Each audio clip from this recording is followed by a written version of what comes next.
people have a misconception of the border. They think like it's so hard to cross, but literally people. Well, no, this fool's elbowing the fucking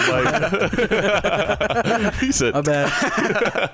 My bad. Go ahead. People have this misconception that the border life is like very non. It basically it's two communities that just live together so well. Like people live in Mexico and cross to El Paso all the time to work. It's like it's a big it's the largest binational conglomerate of cities in the world. Those are big words. It basically means that it's one of the two biggest cities that live really close by. Oh. That in different countries? Different countries, yeah. Got it. There's just a lot of money going there. Yeah. There's a lot of import and export. You see any strange activity down there? I love how you said it in that accent. Yeah. Strange activity down there. Remember that Friday movie? It was the next Friday? There's a lot of strange activity. Oh. Strange activity going on there. I don't remember. I remember that from Friday. All right, well, moving on. We'll put the clip in. I've been seeing a lot of activity. What kind of activity? Strange activity. But no, yeah, for sure. Like Juarez had a very bad rep back in like 2008 because there was obviously like a lot of there was a cartel war going on. Mm-hmm. You know, there was just two cartels trying to fight for the whole plaza. That's how they call it, the plaza, which just means their territory. So there was a lot of like killings. Like there was an average between like 10 to 15 killings a day, like people getting murdered. And that was like that was my high school years. And I think the closest that I've ever gotten to anything crazy happening to me was I used to be in a band in high school, and we played at this restaurant. Well, it was more like a bar restaurant, and we played, and we were like, all right, you know, we're just gonna go drop off our instruments and then come back and just chill. We weren't drinking because we were underage.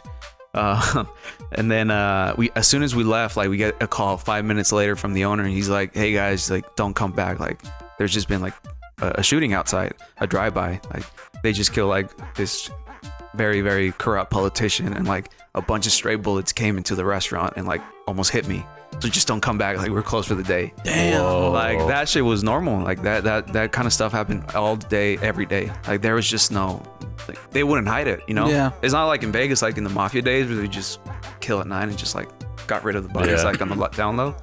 Back in the day, and well, not back in the day, but like in 2008, 2009, it was just plain, you know, daylight. That's how cartel kind of shows their power too. Just like, yo, Yeah. we're gonna do it in broad daylight. Like, there's no. Yeah, they don't That's care. Man. crazy. Yeah. It's a whole world that I would never want to be part of. No. It's just insane. Not even crazy. for a certain amount of money. No. Not even for like My happiness, Fernando. my happiness is not worth, like my peace of mind is not worth. Fernando, we'll give you $10 billion for 1 year of your time. What do I and have then to do, afterwards, Yeah. See? just watch the door, bro. Just watch the door. That's like the worst part, bro. Yeah. Just watch That's the where door. SWAT comes in. Yeah, exactly, bro. You're the first one to get shot. 1 year. No, because you don't. And You then can never afterwards- escape that life. And then afterwards, you get all the women you want. No, there's the saying that, you know, once you join that life, that, you know, the cartels. Yeah, well, if you look at any movie, really, There's only one way to like get out of the business, and Kill it's yourself. yeah, by that- being killed. If you watch, if you watch any documentary on Netflix or anything, any stories related to like the cartels, bro, it's always like, you know, someone always tries to make a come up and then leave.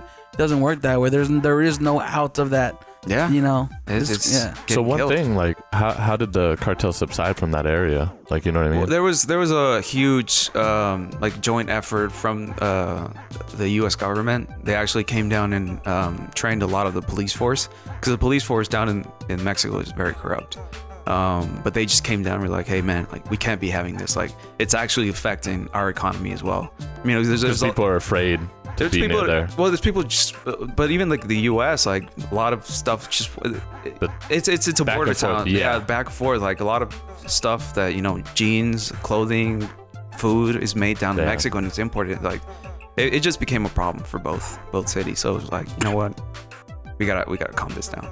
So, but now it's a whole different city now. There's a lot of money being invested now. That's tight. It's a whole completely different city now. So you think it's definitely doing better, for sure? For sure, yeah. Okay. There's a lot more opportunity now.